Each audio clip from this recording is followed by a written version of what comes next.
রাসূলুল্লাহ সাল্লাল্লাহু আলাইহি ওয়াসাল্লাম বললেন, সাহাবীরা জেনে নাও, প্রতিটি মানুষের মধ্যে একটি করে শয়তান আছে। প্রতিটি মানুষের মধ্যে একটি কি আছে? প্রতিটি মানুষের মধ্যে একটি করে শয়তান আছে। একজন সাহাবী বললেন, ইয়া রাসূলুল্লাহ, আপনিও তো মানুষ। সুবহানাল্লাহ বলেন। কি কৌশল, কি কৌশল! কত তাজিমের সাথে কথা বললেন। তার মানে প্রশ্ন হয়েছে মনে যে রাসূলুল্লাহ সাল্লাল্লাহু আলাইহি ওয়াসাল্লামের মধ্যেও কি শয়তান আছে কিনা। কথা ধরায় দিলেন, ইয়া রাসূলুল্লাহ, প্রতিটি মানুষের মধ্যে যদি শয়তান থাকে তাহলে আপনি তো মানুষ। সুবহানাল্লাহ বলে।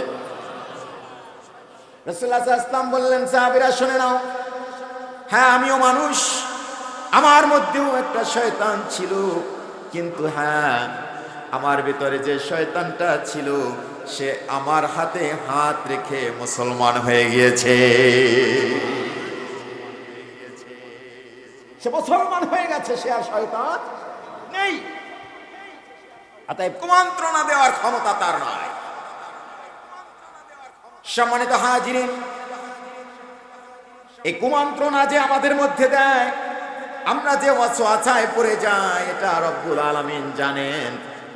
অসীম দয়ার মালিক তুমি, ধনী দরিদ্র বানাও তুমি, তুমি পারো হতে সহায়, ভাগা এই বান্দায়। সুবহানাল্লাহ,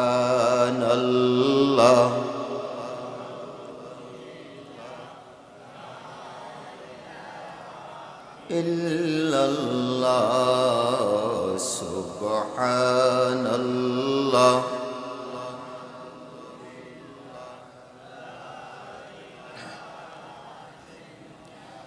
লা ইলাহা ইল্লাল্লাহু মুহাম্মাদুর রাসূলুল্লাহ। জোরে বলি সাল্লাল্লাহু আলাইহি ওয়াসাল্লাম। রব্বুল আলামিন বলেছেন, ওয়ালাকাদ খালাকনাল ইনসান, মানুষ আমি তোমাদেরকে সৃষ্টি করেছি।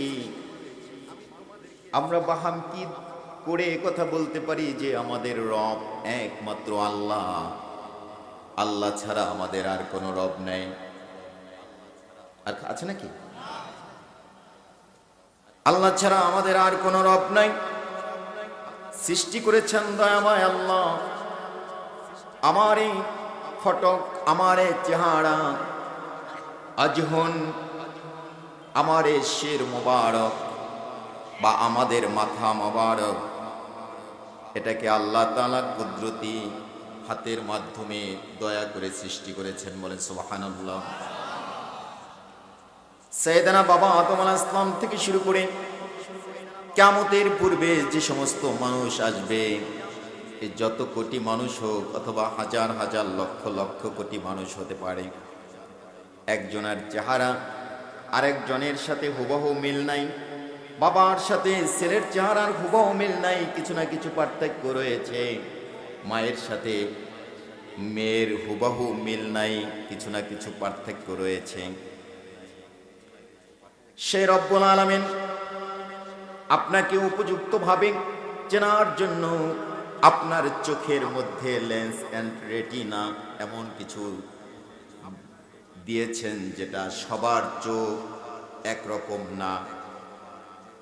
এরপরে আপনার হাতের মধ্যে প্রতিটা আঙ্গুলের এই যে কি বলে, এটা কি রেখা আছে না ভিতরে, এটা সবার এক না। বাবার একরকম, সন্তানের একরকম, নাতনির একরকম, এভাবে করে যত কোটি মানুষ আছে প্রত্যেকের হাতের ছাপ একজনের সাথে আরেকজনের মিল নাই। পৃথিবীতে যত মানুষ আছে হুবহু কণ্ঠের একজনের সাথে আরেকজনের মিল নাই, কিছু না কিছু পার্থক্য আছে।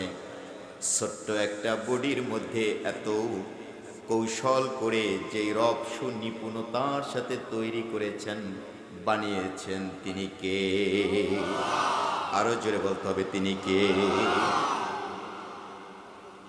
রব্বুল আলামিন এই কথা একাধিকবার পবিত্র কোরআনুল কারিমে বলেছেন, খালাকাল ইনসানা আল্লামাহুল বায়ান।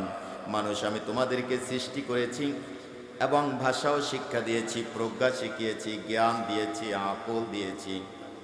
এজন্য রব্বুল আলামিন বলেছেন, আশরাফুল মাখলুক, শ্রেষ্ঠ মাখলুক হিসেবে নির্বাচন করেছেন মানুষকে। কাকে? এই মানুষ হয়েছে যেন খুশি না বেজার? আরো জোরে বলেন, খুশি না বেজার?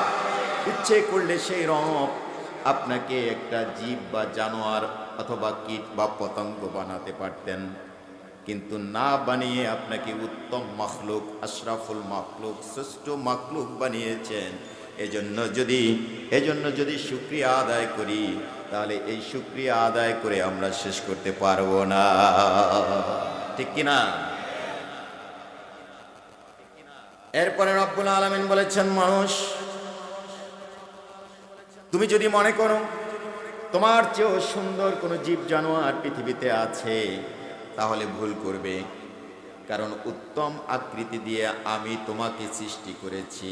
লাকাদ খালাকনাল ইনসানা ফি আহসানি তাকওয়িম। সুবহানাল্লাহ বলেন। পবিত্র কোরআনুল কারীমের 30 পারা সূরা 3 এর মধ্যে ঘোষণা করেছেন যে তোমাকে আমি সুন্দর একটা আকৃতি দিয়ে তৈরি করেছি, সূরত দিয়ে সৃষ্টি করেছি, অন্য কোনো মাখলুককে সৃষ্টি করেন নাই। বলেন না সুবহানাল্লাহ? খুশি না বেজার?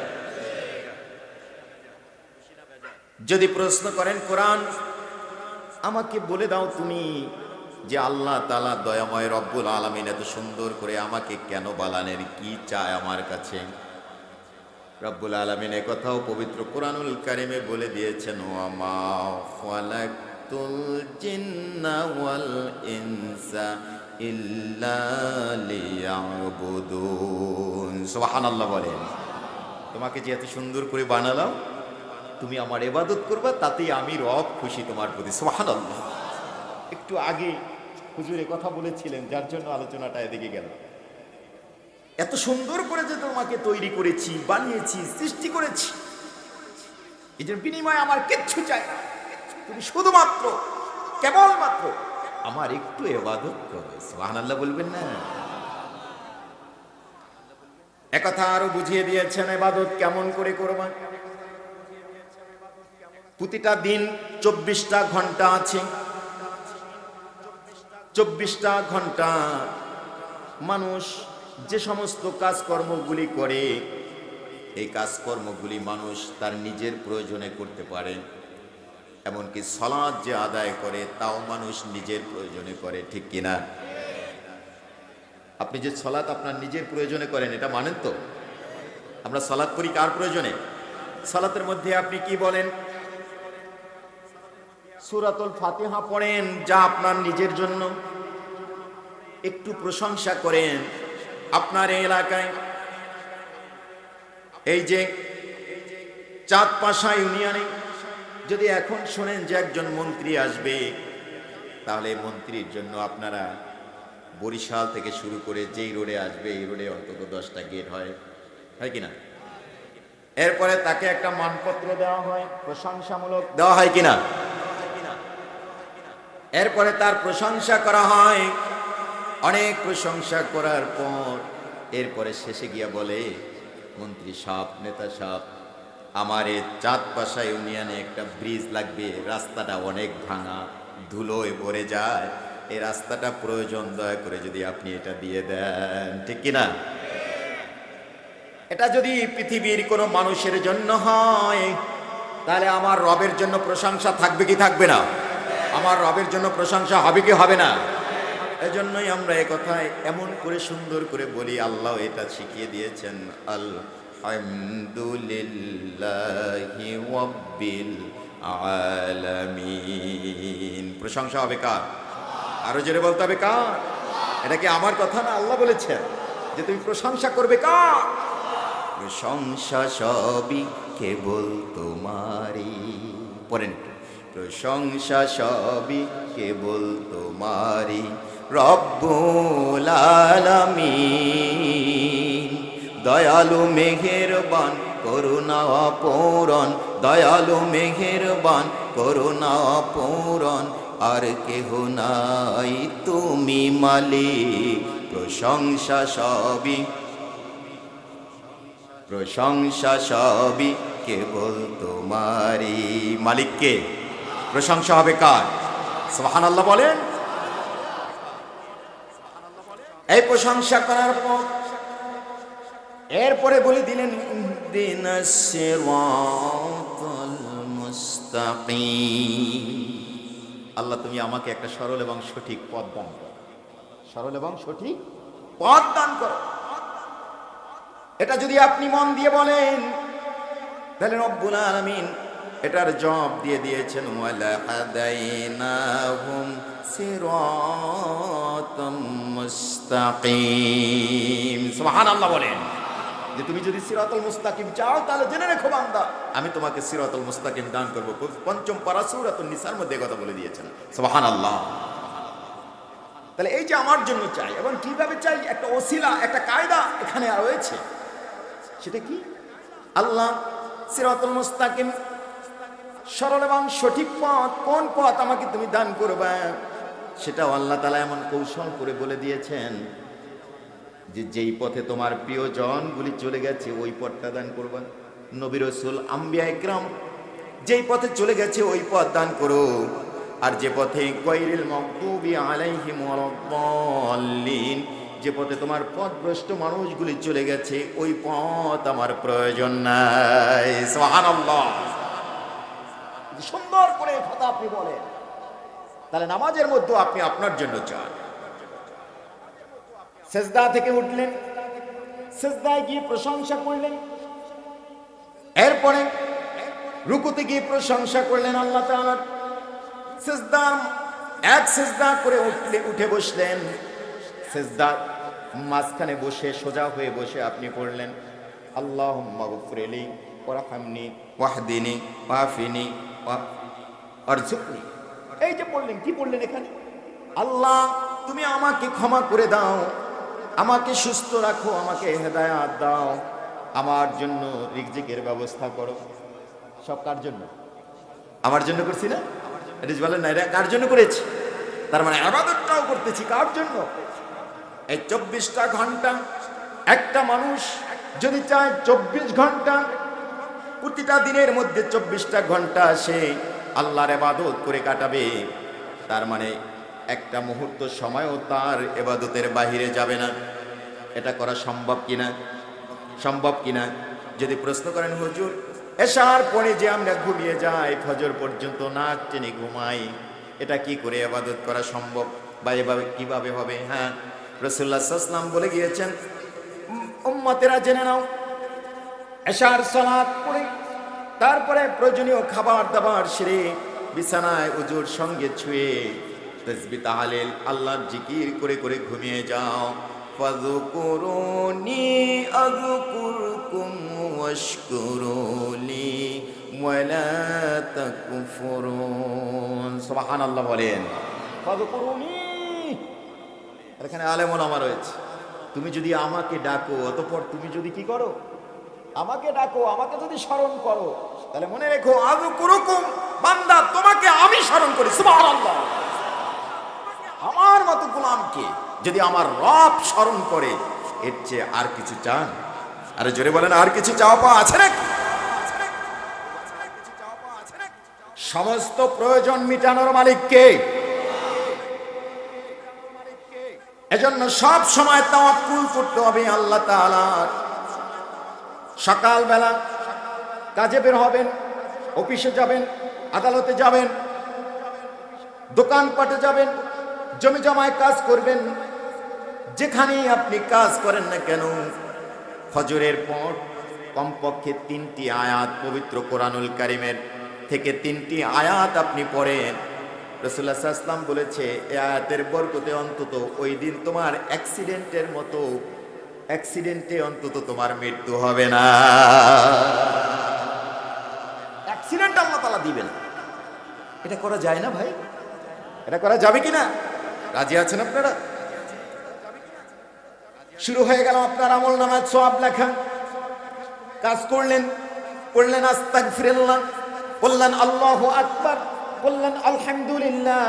রব্বুল আলামিন বলেছেন প্রতিটি শব্দ উচ্চারণের সাথে সাথে তোমার আমল নামায় ফেরেশতারা থেমে থাকবে না, লিখতেই থাকবে, লিখতেই থাকবে। ফেরেশতারা যে লেখে এটাকে বিশ্বাস করেন আপনারা? একটু জোরে বলেন, বিশ্বাস করেন? যদি পুরো পবিত্র কোরআনুল কারীমের কাছে জিজ্ঞাসা করেন মহান রব ফেরেশতা যে লেখে এ ব্যাপারে আপনি কিছু বলেছেন কিনা, তাহলে কোরআন তার জবাব দিবে কিনা? আল্লাহ রাব্বুল আলামিন বলে দিবেন ইয ইয়াতালাক্কাল মুতালাক্কিয়ানি আনিল ইয়ামিনি ওয়া আনিশ শিমালি কাঈদ। জোরে বলেন আল্লাহু আকবার। রাব্বুল আলামিন বলে দিয়েছেন তোমার ডানে এবং বামে দুজন লিপিবদ্ধকারী আমি নিযুক্ত করে দিয়েছি অল টাইম। তুমি যে রাতের একাকী কি করো, দিনের বেলায় কি করো, লোকালয় কি করো, আর নিভৃতে একাকী কি করো, সব রেকর্ড হয়ে যাচ্ছে। দুজন লিপিবদ্ধকারী, দুজন রেকর্ডার এখানে রেখে দিয়েছেন ডানে এবং বামে। আল্লাহ তাআলা এই কথাও বলেছে ডানে এবং বামে। সুবহানাল্লাহ বলেন। যদি এইটা বিশ্বাস মানুষ করে তাহলে মুসলমান এত কিছু করতে পারে? এই জোরে বলেন কারে? রাহাজানি, অত্যাচার, জাহিলি যুগের সেই যুগটা মনে হয় যেন এখন ফিরে এসেছে, ঠিক কিনা? জাহিলি যুগে এক গোত্রের একটা উট গাছের সাথে বেঁধে পবিত্র কোরআনুল কারীমে সূরা নিসায় সম্ভবত একটি আয়াত নাজিল হয়েছে, এজন্য তার শানে নজুল খুঁজে দেখবেন, তাফসীরে জালালাইনে স্পষ্টভাবে এসেছে। উট বেঁধে উনি একটু বিশ্রাম করতে শুয়েছে গাছের গোড়ায়। উট তার রশি ছিঁড়ে অন্য গোত্রের বাগানের মধ্যে ঢুকে পড়েছে। আচ্ছা বলেন তো দেখি, আপনাকে তো আল্লাহ আকল দান করেছেন, জ্ঞান দান করেছেন, পশু পাখির কি এই জ্ঞান আপনার মতো আছে? একটু জোরে বলেন আছে? অন্য বাগানে ঢোকার কারণে এই দুই গোত্রের সাথে এই কারণে যুদ্ধ লেগে গেল। এই যুদ্ধ হলো 24 বছর। কত বছর? আরে জোরে বলেন, কত বছর? এজন্য মুসলমান ইমানদার মুমিন তার খাসিয়াত হবে ক্ষমা করে দেওয়া। কি করা? ক্ষমা করে দেওয়া। আর যে মুসলিম দাবি করতে পারে অথচ ঈমান নাই, তার এই খাসলাত হবে, সে বলবে যে ওই যে বাবারে কি বলছিল, ওই যে বোনডারে কি বলছিল, ওই জায়গা থেকে একটা ইট সরায় নিয়েছিল, জায়গাটা একটা গাছ রোপণ করে একটা ডাল কেটে নিয়েছিল, অতএব ওর সাথে তো কথা নাই, পারলে একটু মার দিবে, এটা মনের ভিতরে ধরে রেখে শত্রুতা করবে, মারামারি, হানাহানি, কাটাকাটি আছে না নাই?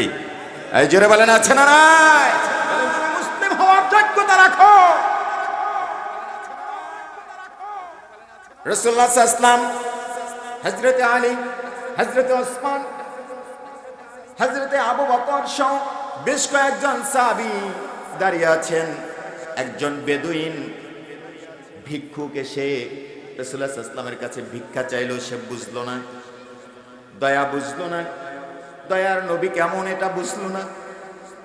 রাসূলুল্লাহ সাল্লাল্লাহু আলাইহি ওয়াসাল্লাম চাদর পরা ছিলেন, চাদরের এই যে পায় এখানে মোটা কাজ ছিল, এই চাদর ধরে টান দিল, ইয়া মুহাম্মদ আমাকে কিছু ভিক্ষা দাও।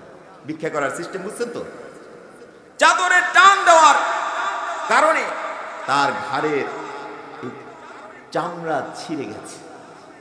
রাসূলুল্লাহ সাল্লাল্লাহু আলাইহি ওয়াসাল্লামের ঘাড়ের চামড়া ছিঁড়ে গেছে, তাহলে টান কেমন করে দিচ্ছে?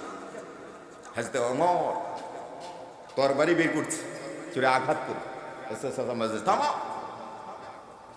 উনি তো বোঝে না। সুবহানাল্লাহ বলেন না?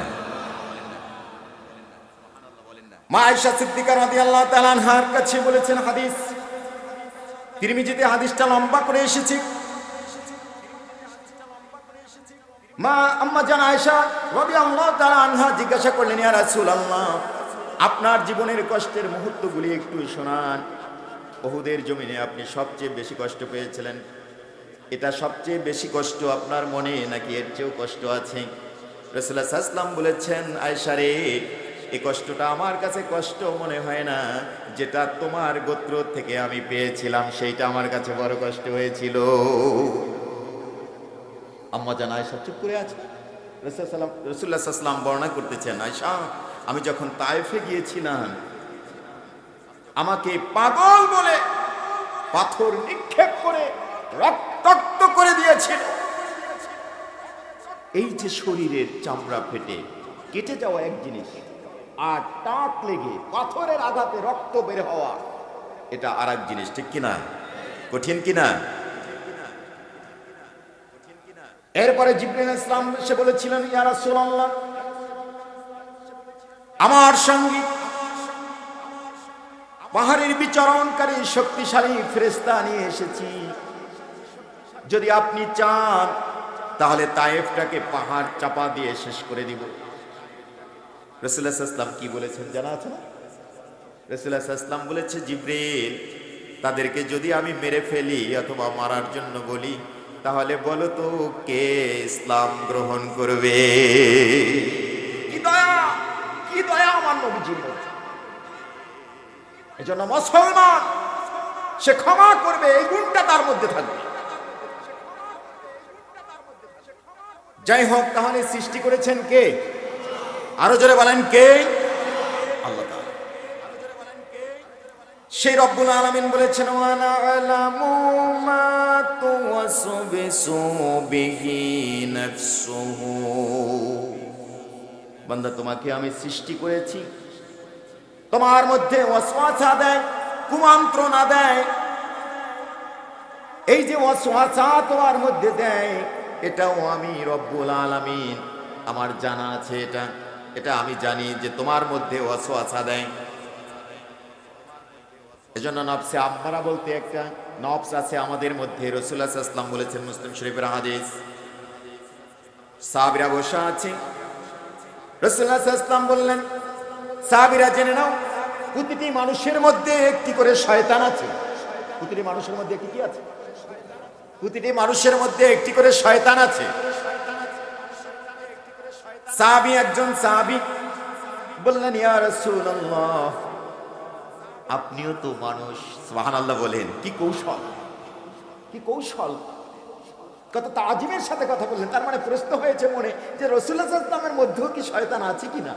অর্থাৎ ধরায় দিলেন, ইয়া রাসূলুল্লাহ প্রতিটি মানুষের মধ্যে যদি শয়তান থাকে তাহলে আপনি তো মানুষ। সুবহানাল্লাহ বলে। রাসূলুল্লাহ সাল্লাল্লাহু আলাইহি ওয়াসাল্লাম বললেন, সাহাবীরা শুনে নাও, হ্যাঁ আমিও মানুষ, আমার মধ্যেও একটা শয়তান ছিল, কিন্তু হ্যাঁ আমার ভিতরে যে শয়তানটা ছিল সে আমার হাতে হাত রেখে মুসলমান হয়ে গিয়েছে। সে মুসলমান হয়ে গেছে, সে আর শয়তান নেই। অতএব কুমন্ত্রণা দেওয়ার ক্ষমতা তার নয়। সম্মানিত হাজিরিন, এই কুমন্ত্রণা যে আমাদের মধ্যে দেয়, আমরা যে ওয়াসওয়াসায় পড়ে যাই, এটা রব্বুল আলামিন জানেন। এরপরে রব্বুল আলামিন কি বলতেছেন শুনেন, শেষ দিকে যাচ্ছি। ওয়া নাহনু আকরাবু ইলাইহি মিন হাবলিল ওয়ারিদ। জেনে রাখো মানুষ, তোমার সারা গলার ধমনীর চেয়েও আমি রব্বুল আলামিন তোমার কাছে আছি। আমাদের এই যে গলার ধমনী, এই ধমনীটা আমাদের থেকে কত দূর? 10 হাত তো হবে নাকি? কয় হাত হবে একটু বলেন বাবাজি, কত হাত? আমার গলার ধমনী আমার চেয়ে দূরে আছে, একটুকু দূরে আছে। যদি সামান্য কিঞ্চিত পরিমাণ দূরে যায় তাহলে আমি বেঁচে থাকবো? এখান থেকে কেটে ফেলেন, একটু আলাদা করেন, তাহলে বেঁচে থাকবে মানুষ? তাহলে আমার চেয়ে আমার গলার এই ধমনীগুলি যত দূর, রগগুলি যত দূর, শিরা উপশিরাগুলি যত দূর, আল্লাহ রব্বুল আলামিন বলেছে মানুষ তোমার তার চেয়েও আমি রব্বুল আলামিন তোমার আরো নিকটে রয়েছি। এরপরও আপনি অন্যায় করবেন, অবিচার করবেন, মিথ্যা বলবেন, অশ্লীল বলবেন, আপনি কি মনে করেন আল্লাহ তা শুনবেন না? আরে জোরে বলেন শুনবেন কিনা? وقال النبي صلى الله عليه وسلم لا يدخل الجنة جوج ولا جعجعي أو كما قال عليه الصلاة والسلام রব্বুল আলামিন বলেছেন, রাসূলুল্লাহ সাল্লাল্লাহু আলাইহি ওয়াসাল্লাম বলেছেন, উম্মতেরা জেনে নাও ওই ব্যক্তি জান্নাতে প্রবেশ করবে না যে অশ্লীল ভাষী, কর্কশ ভাষী। অশ্লীল ভাষী লোকগুলি জান্নাতে যাবে, তাই এর মধ্যে তো অশ্লীল ভাষী নাই, আছে? আল্লাহর রহমত, শুকরিয়া, আমাদের দিকে বহুত আছে, কিন্তু চার ভাষায় তো আর অশ্লীল ভাষী নাই, আছে নাকি? অশ্লীল ভাষী হওয়া যাবে না। আমরা দেখেছি এই বাংলাদেশের মতো জায়গায় স্টেজে উঠে বিশাল মঞ্চ করেও গালাগালি, হানাহানি, তারপরে গীবত, তোহমত, এগুলি আমরা শুনেছি কিনা? শুনেছি কিনা? আছে কিনা? মনে রাখতে হবে, মুসলমান যদি হও, কোন ব্যক্তি যদি মুসলমান হয়, তার নিজের আমিত্ব বলতে কোনো কিছুই, এই যে কথা বলছি এর মধ্যে যদি আমিত্ব থাকে, এক কানাকড়িরও উপকার হবে। সব হতে হবে কার জন্য? আরো জোরে বলতে হবে, কার জন্য? এটা কি আমার কথা? রব্বুল আলামিন এই কথা বলে দিয়েছেন, ইন্নাস সালাতি ওয়া নুসুকি ওয়া মাহইয়ায়া ওয়া মামাতি লিল্লাহি রাব্বিল আলামিন। জেনে বলেন আল্লাহু আকবার। মানুষ কিচ্ছু করতে পারে না, তার সালাত, তার কোরবানি বলতে ত্যাগ, যতটুকু আছে, এমনকি বেঁচে থাকা, এমনকি মৃত্যুটা যে হবে, তাও হবে কার জন্য? আরো জোরে বলেন, কার জন্য? মৃত্যুটাও হতে হবে আল্লাহর জন্য। এটা যদি মানুষ মেনে নেয় যে আমার মৃত্যুটা হোক আল্লাহর জন্য, তাহলে সে অন্যায় করার সুযোগ আছে নাকি? মিথ্যা বলার সুযোগ আছে নাকি? আমি একটা ঔষধের নাম বলে যাই, যে বলেন হুজুর আপনি ডাক্তার না, আমি আমার মতো করে একটা ঔষধের নাম বলে যাই। আপনি যাবতীয় অশ্লীলতা, মিথ্যা বলা, খুন খারাপি, অত্যাচারী, এ সমস্ত থেকে আপনাকে বাঁচাবে এই ঔষধটা যদি আপনি মানতে রাজি আছেন? এই ঔষধ যদি আপনি কাজে লাগান, তাহলে আপনি মিথ্যা থেকে বেঁচে থাকতে পারবেন, অশ্লীলতা থেকে বেঁচে থাকতে পারবেন, পাপের কাজ থেকে বেঁচে থাকতে পারবেন, পরনারী স্পর্শ করা থেকে বেঁচে থাকতে পারবেন, ব্যবসায় কম দিতে পারবেন না, সুদ খেতে পারবেন না, তারপরে এই যে কি বলে এটাকে, এই যে জুয়া খেলতে পারবেন না। কথাটা বুঝতেছেন? এটা কি রাজি আছেন? না মনে মনে বলতেছেন যে হুজুর জুয়া তো একটু লাগে?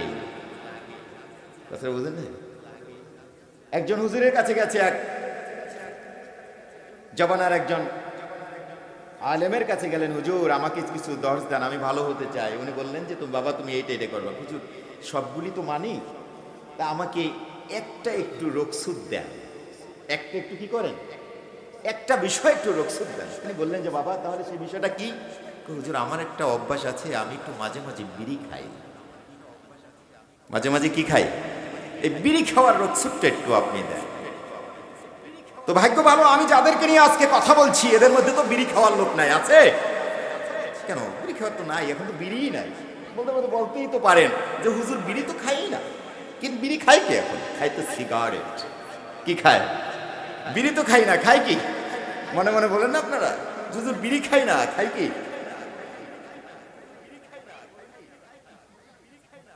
আমি একদিন নামাজ পড়ে, মাগরিবের নামাজ, সালাত, আজান হয়ে গেছে, তো ওযুর প্রয়োজন ছিল, খুব দ্রুত উজু করলাম, ইমাম আমি। তো আজান যেহেতু হয়ে গেছে, একটু দ্রুত তাড়াহুড়া করছি। তো এক লোক, বাজার যেহেতু, তো এক লোক এসে হুজুর আসসালামু আলাইকুম সালাম দিছে। তো হুজুরদের তো পায়ে পায়ে দোষ আছে, ঠিক না? আলেমদের কি আছে? পায়ে পায়ে কিন্তু দোষ আছে। ওয়ালাইকুম সালাম দিলাম, কিন্তু সে হাত বাইর করে রাখছে। এখন না ধরে কোনো উপায় আছে? তো ধরলাম, ধরার পর একটু সামনে অগ্রসর হলাম, চিন্তা করলাম যে লোকটা তো বিড়ি খায়, তো নামাজে যাবো, আরো ইমাম। তো কায়দাটা কি হলো যে হ্যান্ডশেক করলাম, তো কি অবস্থা, এটা হাতটা এই পর্যন্ত আনছি, দেখতেছি হাত থেকে বিড়ির এত গন্ধ আসতেছে। আবার নামলাম, হাত ঠিকভাবে দুলাম, তারপরে গেলাম। কথাটা বুঝতেছেন? একজন বিড়িখোর যেখানে যাক না কেন বিড়ির গন্ধ আসে না? আসে না? জোরে বলতে হবে, আছে না? আছে না? আজকের আলেমরা দেওয়া মাসালা দেয়, কোন আলেম বলে বিড়ি খাওয়া মুবাহ। বিড়ি খাওয়া কি মুবাহ মানে কি? এই আপনাদের আলেম ওলামার কাছে একটু জিজ্ঞাসা করে নিয়ে, এই দিক গেলে আমার আলোচনা হবে না। মুবাহ মানে পাপও নাই সোয়াবও নাই, সমান সমান, সহজে বুঝালাম। আবার কেউ কেউ বলে মুরুক বিড়ি খাওয়া মাখরু, সামান্যতম পাপ। মাখরু মানে অপছন্দনীয় কাজ, এটা অপছন্দনীয় কাজ, ছোট পাপ। আবার কেউ কেউ বলে বিড়ি খাওয়া মাখরুয়ে তাহারিমি, হারামের কাছাকাছি পাপ। আমি আমার নিজের স্টাডি মতে আমি বিড়ি খাওয়ার 3টা পাপ শনাক্ত করেছি, আমার মত বলে যাচ্ছি। কোনো কেতাবাদি না, কিতাব মিলিয়ে নেবেন, কোরআনের সাথে মিলাবেন ডাইরেক্টলি। আমি 3টি মাসালা দিই বিড়ি খাওয়ার ব্যাপারে। এই 3টি মাসালার মধ্যে প্রথম নাম্বার মাসালা হলো, ওই আলেমের সাথে আমি একমত পোষণ করি, বিড়ি খাওয়া মুবাহ। হ্যাঁ ঠিক আছে, মুবাহ মেনে নিয়েছি। 2 নাম্বার মত হলো বিড়ি খাওয়া মাখরু, আমি মেনে নিয়েছি, হ্যাঁ বিড়ি খাওয়া মাখরু। মাখরুয়ে তাহারিমি বলুক বা মাখরু বলুক, যেটা বলুক। 3 নাম্বার মত হলো বিড়ি খাওয়া ডাইরেক্টলি হারাম। বিড়ি খাওয়া কি? আমার এই আলোচনাটা এই পর্যন্ত সীমাবদ্ধ থাকবে না, কালকে সকালে এটা ছড়িয়ে যাবে। মিলানা একাধিক দলিল, যে রকমের প্রয়োজন সে রকমের দলিল দিয়ে যেতে পারি আমি ইনশাআল্লাহ। বিড়ি খাওয়া মুবাহ কেন? যদি কোনো ব্যক্তি না বোঝার কারণে বন্ধুর পালায়, বন্ধুদের পাল্লায় পড়ে ভুলে হোক, জানা বা জানার জন্য হোক বা না জানার জন্য হোক, যে কোনো কায়দায় বিড়ি খেয়ে ফেলেছে, তার কোনো নেশাও না পেশাও না, খেয়ে ফেলেছে এটা, এরপরে আর বিড়িতে ধরে নাই, ওই যে বন্ধুর সাথে ছিল খেয়েছে, এটা মুবাহ। এটা কি? এটা জোরে বলেন হুজুর, এটা কি হবে? এটা মুবাহ, এটা মানলাম। 2 নাম্বার হলো বিড়ি খাওয়া মাখরু। কোনটা? বিড়ি খাওয়ার কারণে আপনার পাশে যদি একটা লোক গন্ধ পায়, আপনার থেকে কষ্ট পায়, সে বিড়ি খাওয়াটা যদি আপনার একটা নেশার মতো হয়ে যায়, বিড়ি না খেলে মনটা একটু খারাপ লাগে, কেমন যেন মনের মধ্যে যেন কেমন কেমন লাগে, যে এটা খাই নাই খাইছি, এরকম একটা মনের মধ্যে একটা খুশু খুশু আছে না? এই যে খুশুটা যেটাকে বলে, এইটা যদি আপনার মধ্যে হয়, এখানে বিড়ি খাওয়া যেহেতু নাই, মিলাবেন না। যদি বিড়ি খাওয়া কেউ থাইকেই থাকেন আজকের সম্মানিত মুসলিমের মধ্যে, তাহলে এটা একটু মিলায় না, যে বিড়ি খান নাই, খাইতে পারেন নাই, এজন্য মনটার মধ্যে একটু কেমন করে। যদি এই অভ্যাসে অভ্যস্ত হন আপনি, তাহলে জেনে নেন বিড়ি খাওয়াটা আপনার জন্য মাত্র। এরপরে 3 নাম্বার দলিলে আসেন। যদি এমনটা হয় বিড়ি না খেলে আপনার ভালো লাগে না, টিকতে পারেন না। আমাদের বাসায় একটা লোক ছিল, কাজ করত, তো উনি বিড়ি খেত। যদি ওনার কাছে টাকা পয়সা না থাকতো, তাহলে মানুষের কাছে চায় খেত। আর বিড়ি এমন একটা জিনিস, যারা বিড়ি খায় তার কাছে এটা স্বর্ণ অলংকারের মতো, তার চেয়েও মনে হয় অন্যরকম, কারণ স্বর্ণ তো আর খায় না। এ বাবাজি একটু আমার সাথে কথা বলেন, জীবনে কোনোদিন একটা সবজি কলা ছিলা দর্জনে খাইছেন? জোরে বলে না, খাইছেন? এ এক কামড়, ওই এক কামড়, এক কামড়, ভাই এক কামড়, বন্ধু এক কামড়, এরকম করে খাইছেন আপনারা? খান নাই? কিন্তু বিড়ি এমন একটা জিনিস যেটা একটা কেনে দর্জনে খায়, এই একটা নো একটা নো একটা নো একটা। নাকি বানিয়ে বললাম নাকি? বাবাজি বানিয়ে বললাম?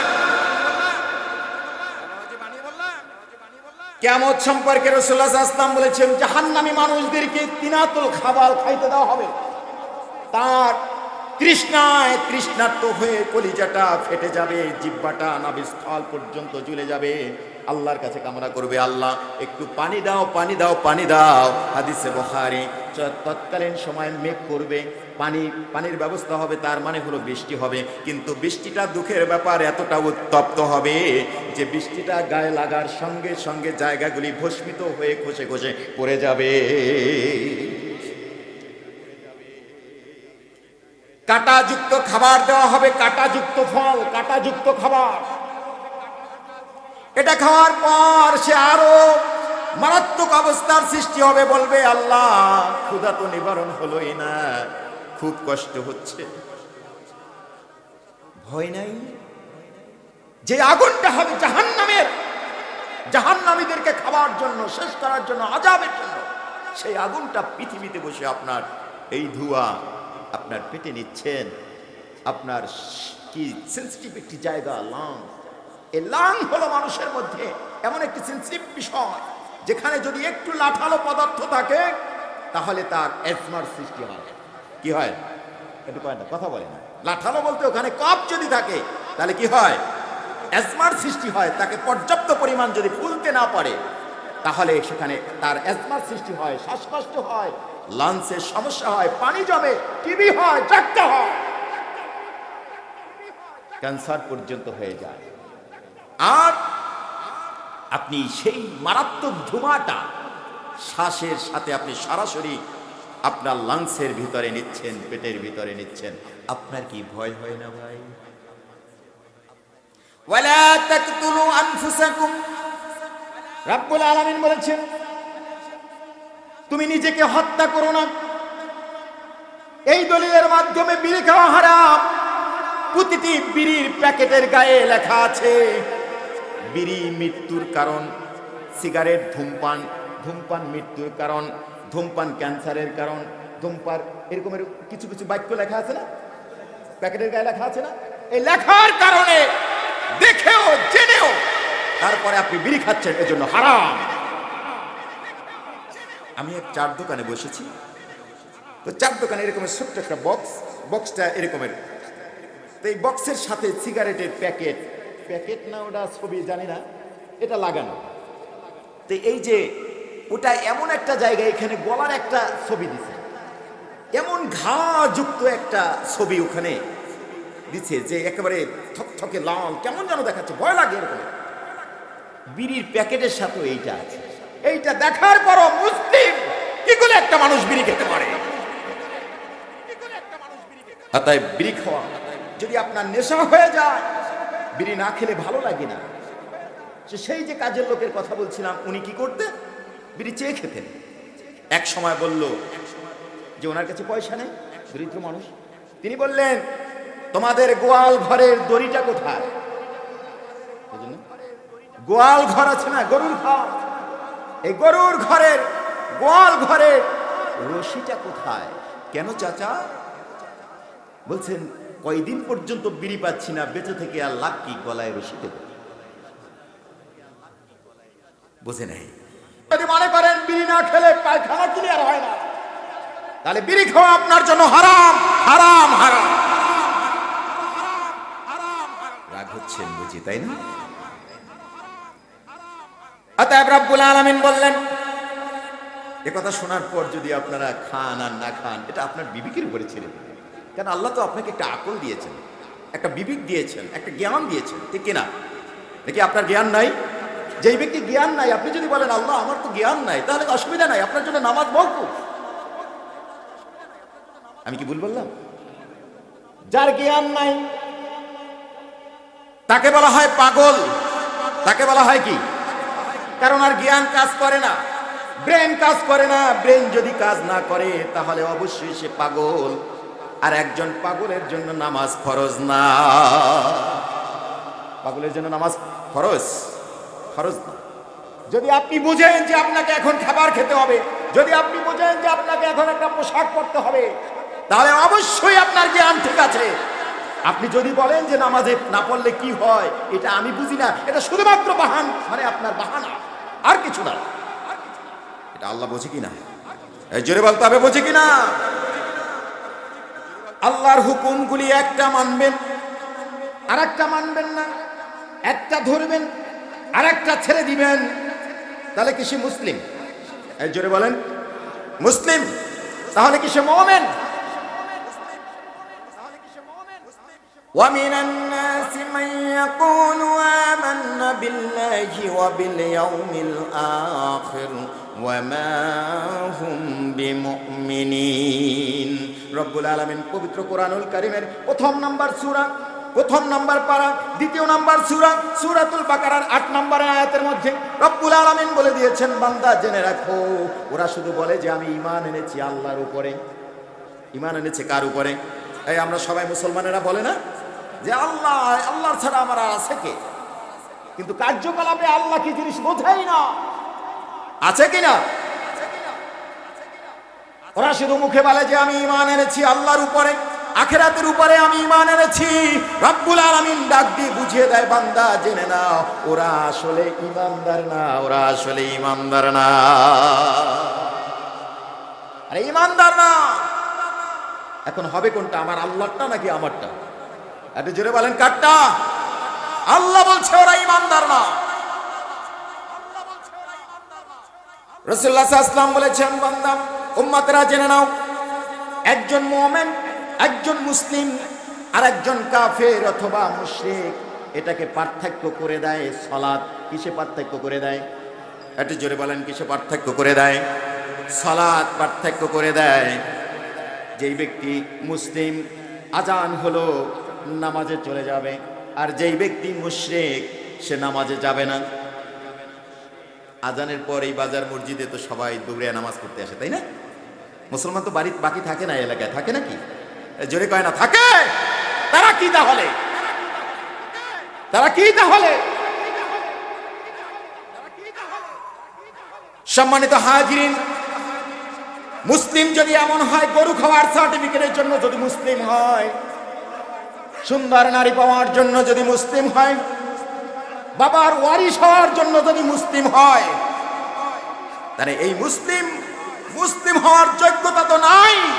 কার্যকলাপে যদি মুসলমানদের বোঝা না যায় ব্যক্তি তুমি মুসলিম, তাহলে এই মুসলমানের মূল্য কি বলে? সম্রাট আল আকবরের সময় দ্বীনে ইলাহি চালু করলো। যুগের মুজাদ্দিদ আল ফিসানি রাহমাতুল্লাহ আলাইহি তার এই নিয়ম নীতি মানল না। না মানার কারণে সে আইন জারি করলো যে তার সামনে মাথা নত করতে হবে সকলকে। সকলকে কি করতে হবে? এই জোরে বলতে হবে, কি করতে হবে? মাথা নত করতে হবে। কিন্তু একজন মুসলিম আল্লাহ ব্যতিরেকে, একমাত্র রব ব্যতিরেকে কারো কাছে মাথা নত করতে পারে? এই জোরে বলতে হবে, পারে? মাথা নত করলো না। সম্রাট আকবর এটা মেনে নিল না, কৌশল করলো। সে ঘরের মানে একটা গেট তৈরি করলো, গেটটা এত নিচা দিল, ছোট গেটের মধ্যে আমরা মাথা এরকম ঢুকাই না, ছোট গেট করে, খাটো করে গেট তৈরি করলো। এরপর মুজাদ্দিদ আল ফিসানি রাহমাতুল্লাহ আলাইহিকে দাওয়াত দিলেন। তিনি যখন আসলো, এবার রাজদরবারের মধ্যে ঢুকবে, ঢোকার মুহূর্তে দেখলো যে গেটটা অনেক খাটো করে বানানো হয়েছে। তার মানে এখানে যদি মাথাটা নত করে, মুজাদ্দিদ আল ফিসানি পরে বলবে যে মাথাটা নত করে ঢুকেছে, তার মানে মাথা নত করেছে। যুগের মুজাদ্দিদ এটা বুঝলেন। বোঝার পর তিনি মাথা আগে না ঢুকিয়ে তার পা ঢুকায় দিচ্ছে। কি ঢুকায় দিচ্ছে? পা ঢুকায় দিচ্ছে। এই অপরাধে তাকে কারারুদ্ধ করা হলো। এরপরে কয়েক মাস যাওয়ার পর জেলার সাহেব এবার রাষ্ট্রপতির কাছে চিঠি লিখেছে, সম্রাটের কাছে চিঠি লিখেছে যে আপনি কাকে জেলে পাঠালেন? কি জেলে পাঠালেন? কাকে জেলে পাঠালেন? কেন?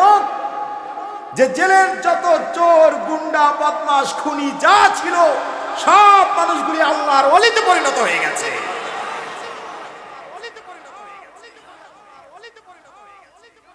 এটা হবে একজন মুসলিম। এ হবে কি? আরো জোরে বলেন কি? মুসলিম। সম্মানিত হাজিরিন, আমি মুসলিম। আমার কথা, চাল চলন সব কিছুর মধ্যে প্রকাশ পেয়ে যাবে আমি হলাম মুসলিম। আমার আমিত্ব বলতে কিছু নাই, কারণ আমার গোটা দেহ, আমার মন, আমার সম্পদ, আমার অর্থ, এই তামাম পৃথিবীটাকে আল্লাহ তাআলা, সব কিছু আল্লাহ তাআলার। এমনকি আমি নিজেও আল্লাহ তাআলা আমাকে কিনে নিয়েছেন। জোরে সুবহানাল্লাহ। আল্লাহ রাব্বুল আলামিন বলেন, তোমার গলার ধমনির চেয়েও আমি রব তোমার কাছে। তুমি যা করো আল্লাহ দেখেন, আল্লাহ বোঝেন, আল্লাহ শোনেন, সব কিছু শোনেন কে? আরো জোরে বলতে হবে কে? যদি শোনেন তাহলে এক জায়গায় বসে অন্যজনকে কষ্ট দেওয়া হবে, এই যে পরামর্শ করা হয়, এটাও আল্লাহ দেখেন কিনা? আরো জোরে বলতে হবে দেখেন কিনা? সাইয়েদনা ওমর খলিফাতুল মুসলিমিন, তার খেলাফতের সময় রাতের গহীনে একাকী ভ্রমণের জন্য বেরিয়েছেন। এ ঘটনা আপনাদের জানা আছে, হাদিস। তারপর শুধুমাত্র স্মরণ করিয়ে দিচ্ছি। দূরে, অনেক দূরে দেখতেছে টিপ টিপ করে একটা বাতির আলো বের হয়ে আসছে। তিনি মনে করলেন যে মরুভূমির মধ্যে এখানে কি বাসার বাড়ি আছে? হাঁটতে হাঁটতে বাসা বাড়ির ওখানে চলে গেছে। যাওয়ার পর দেখতেছে সেখান থেকে কণ্ঠ, মানুষের কণ্ঠ পাওয়া যাচ্ছে। তিনি আরো কাছে চলে গেছেন। যখন একেবারে কাছে চলে গেছেন, ভিতর থেকে কণ্ঠ, আওয়াজ পাওয়া যাচ্ছে যে এক বৃদ্ধা তার মেয়েকে বলতেছে যে, মা, আমাদের সংসার চলে তো একটু দুধ বিক্রি করে।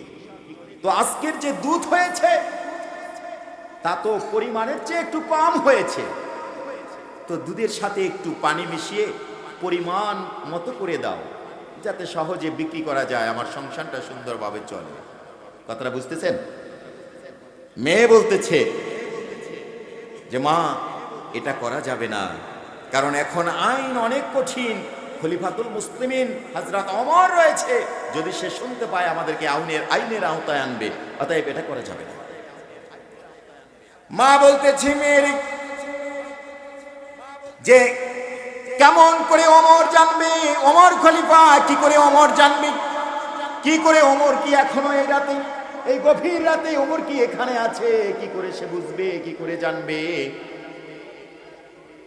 এবার মেয়ে বলতেছে, মা, ওমর না জানুক, কিন্তু এমন একজন বিচারক জানবে বা দেখবে, যার চক্ষু বা যার তার জানা থেকে আমি আপনি কেউ আলাদা হতে পারি না।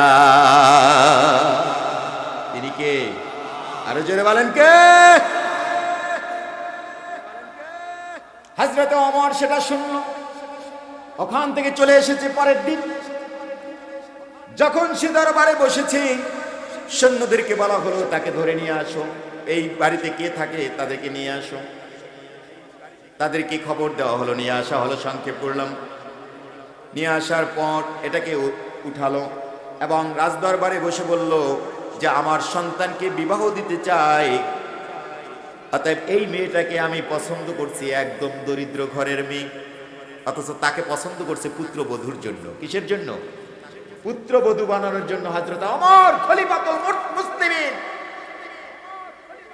অর্ধ জাহানের খলিফা, তিনি এত দরিদ্র একটা মেয়েকে পুত্রবধূ করার জন্য সে রাজি হয়েছে, তাকে সিলেক্ট করেছে। আর আমি আপনি মেয়েটাকে বিবাহ দেওয়ার আগে আগে দেখি যে ছেলে করে কি, ঠিক কিনা? ছেলেটা করে কি? চোর, গুন্ডা, বদমাশ, নামাজ পড়ে না, একত্র, এটা দেখে না। ছেলে কামাই করে কি, কত টাকা ইনকাম করে। আবার ছেলেও এমন যে সে ইঞ্জিনিয়ার, সিভিল ইঞ্জিনিয়ার, মাসে 50,000 টাকা তার বেতন, আর মাসে 1.5 লাখ টাকা ইনকাম। এই জোরে কয় না? 50,000 টাকা বেতন, ইনকাম কত? এই জোরে বলেন। 1.5 লাখ। আছে না নাই? আমাদের সমাজে তো নাই, এটা আছে।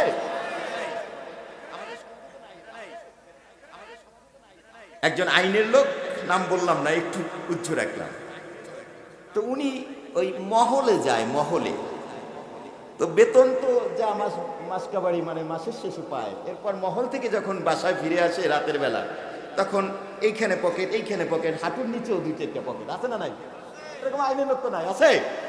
তাই এই প্রত্যেক পকেটে হাত দেয় কিছু না কিছু টাকা বের হয়, প্রত্যেক পকেটে হাত দেয় কিছু না কিছু। তাই প্রতিদিন যখন যায়, স্ত্রী স্বামীর চিন্তা করে না, আগে চিন্তা করে পকেটে। আগে কিসের চিন্তা করে? উনি তাড়াতাড়ি করে পকেট পকেট পকেট বের করে, পকেট, প্রত্যেক পকেটে টাকা। তাই একদিন এটা যখন স্পষ্ট হলো তার ঊর্ধ্বতন অফিসারের কাছে, স্পষ্ট হওয়ার পর এসপি সাহেব বলল, তোমাকে কি করলাম? সাময়িক বরখাস্ত করলাম। কি করলাম? সাময়িক বরখাস্ত করলাম।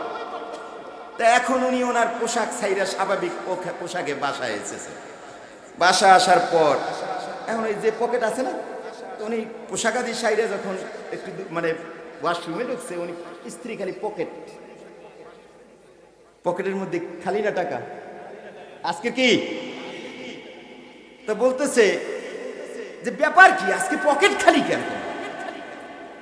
তো বলতেছে যে আমার এই পকেট ভরার জন্য আজকের আমি সাময়িকভাবে বরখাস্ত হয়েছি। আর বরখাস্ত হও, তোমার মহল তো, তুমি বরখাস্ত হও, তাতে কি আছে? তা তো লাগবে না, তার মানে বেতনের কয় টাকা, তুমি বরখাস্ত হয়ে যাও, কিন্তু মহল তো আছে।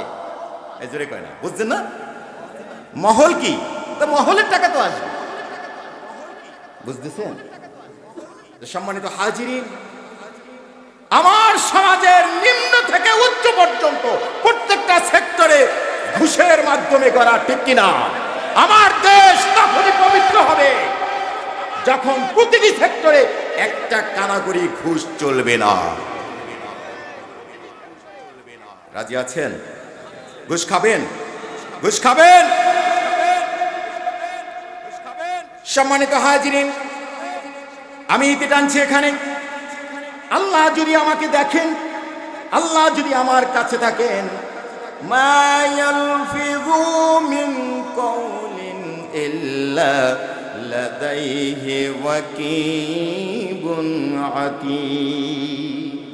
মানুষ এমন কোনো কথা বলে না, এমন কোনো কথা উচ্চারণ করতে পারে না যে কথাগুলি আমার আল্লাহর পক্ষ থেকে ফেরেশতারা রেকর্ড করে না। অতএব এই মুখের অশ্লীল ভাষাটাকে লাগাম টানতে হবে। রাজি আছেন? এই জোরে বলেন, রাজি আছেন? যাবতীয় অশ্লীলতা থেকে ফিরে থাকতে রাজি আছেন? এবার ঔষধের নামটা বলে যাই তাহলে।